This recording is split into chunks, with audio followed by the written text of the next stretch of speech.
Benvinguts al Friki Confinat, càpsula número 28. De què parlarem avui? Avui parlarem de La desviación de Moebius.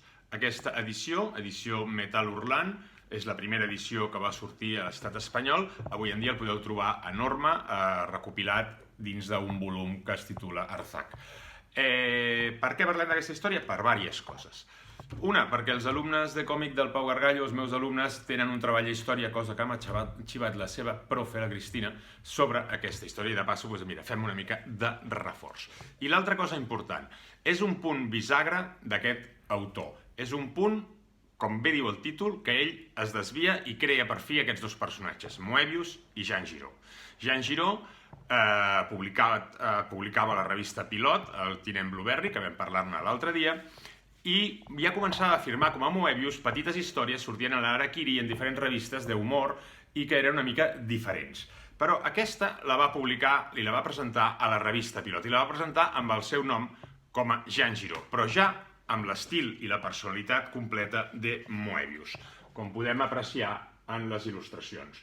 Il·lustracions molt currades, amb unes trames espectaculars que no s'havien vist fins aleshores, aquestes trames que fa Moebius, que creen aquestes textures i aquestes profunditats realment espectaculars.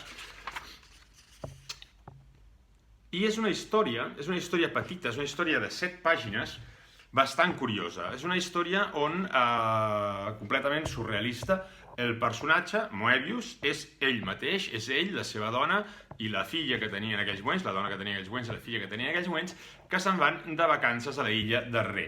Anaven de vacances normalment i decideixen agafar una desviació.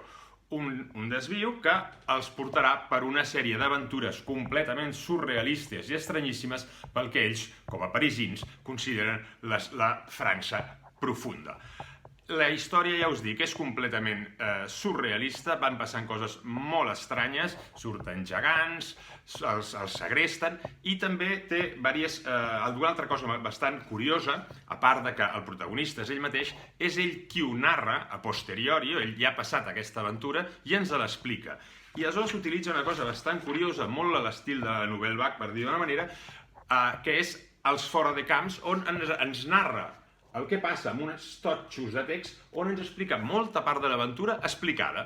I després va passar això, i va passar allò, i de cop veiem una il·lustració d'una escena i després continua, fins que finalment arriben en el seu destí.